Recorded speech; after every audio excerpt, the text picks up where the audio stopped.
warahmatullahi wabarakatuh. Perkenalkan, kami dari kelompok 11 yang beranggotakan saya Nur Zaskia Dwi Zahro dengan rekan saya Safara Nur Aisyah.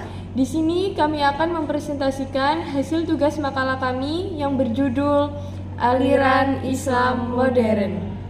Yang pertama, kita akan membahas tentang agenda presentasi kami kali ini. Di dalam agenda presentasi kami kali ini, kami akan membahas tentang 6 bab. Yang pertama, latar belakang. Yang kedua, rumusan pembahasan. Yang ketiga, tujuan pembahasan. Yang keempat, pembahasan. Yang kelima, penutup.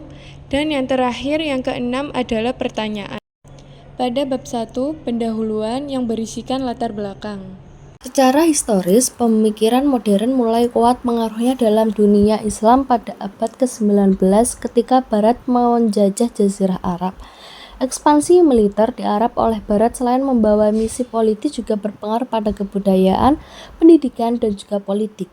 Pengaruh ini merambat hingga ke ranah teologis dalam Islam. Semangat gerakan konstitualisasi Islam mulai muncul sebagai antitesa dari stigma Barat bahwa Islam adalah agama yang terbelakang. Maka muncul yang dinamakan tokoh modern membaru seperti Muhammad bin Abdullah, Rashid Ridho, Muhammad Abduh di bidang teologi, Ali Jinnah, Jamaluddin Al-Afghani di bidang politik, dan lain-lain. Yang kedua, terdapat rumusan pembahasan. Isi di dalam rumusan pembahasan makalah kami ialah yang pertama, apa yang dimaksud dengan aliran modern Islam. Yang kedua, apa saja aliran pemikiran Islam modern.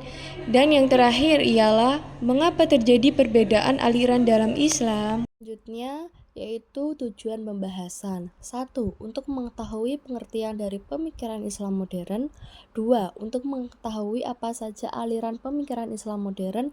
3. Untuk mengetahui kenapa dalam Islam terjadi perbedaan aliran.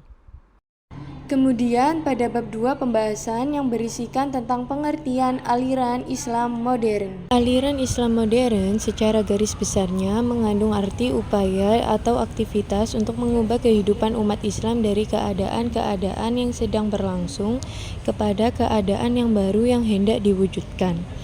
Nah, munculnya pemikiran modern Islam ini dilatar belakangi oleh adanya penetrasi Barat terhadap negara-negara Islam dengan membawa pencapaian-pencapaian yang tidak dimiliki oleh umat Islam.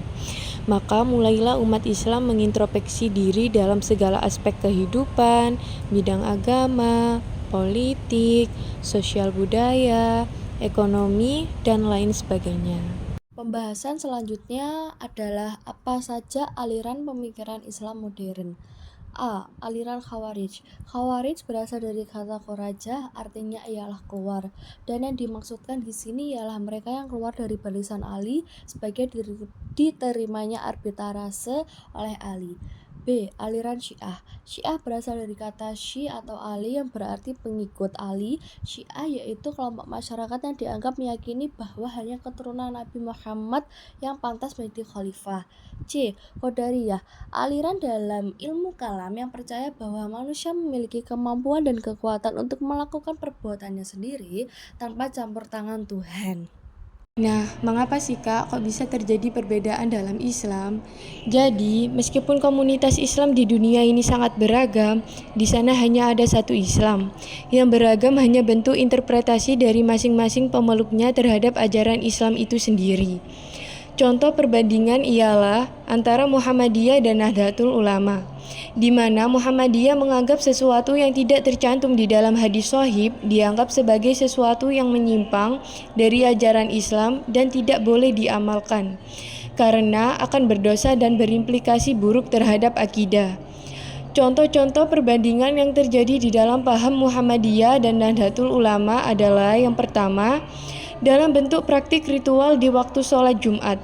NU menggunakan 2 azan, sementara Muhammadiyah menggunakan 2 azan.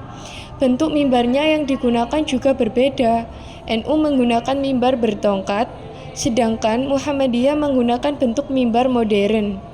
Yang kedua, NU menggunakan qunut di saat sholat subuh, sedangkan Muhammadiyah tidak. Yang ketiga, perbedaan lain yang sangat mencolok adalah dalam penetapan awal puasa dan hari raya. Yang terakhir, yang ketiga adalah penutup. Plan dari presentasi yang kami sampaikan pada kali ini ialah pemikiran modern dalam Islam menuai pro dan kontra, terutama di awal kemunculannya. Di satu sisi, Islam butuh bangkit untuk merespon dan menyesuaikan diri terhadap nilai Barat yang syarat akan moderitas. Di sisi lain, juga harus berpegang teguh pada prinsip-prinsip fundamental dalam syariat. Muncul banyak tokoh dan pemikirannya di Timur Tengah dengan segala kelebihan dan kontroversinya. Angin perubahan ini tentu memunculkan berbagai tendensi dan dinamika termasuk ke Nusantara. Ulama Nusantara merespon dengan dua metode, yakni modernis moderat dan tradisionalis moderat. Terbukti kedua metode ini menghasilkan kehidupan agama yang harmonis, dinamis, moderat yang berlangsung hingga sekarang. Pola amar ma'ruf nahi mungkar yang merupakan keturunan dari metode ini juga harus dilakukan secara tepat, bukan dengan kekerasan yang menambah keruh keadaan. Sekian presentasi dari kelompok kami. Mohon maaf apabila ada salah kata. Wassalamualaikum warahmatullahi wabarakatuh.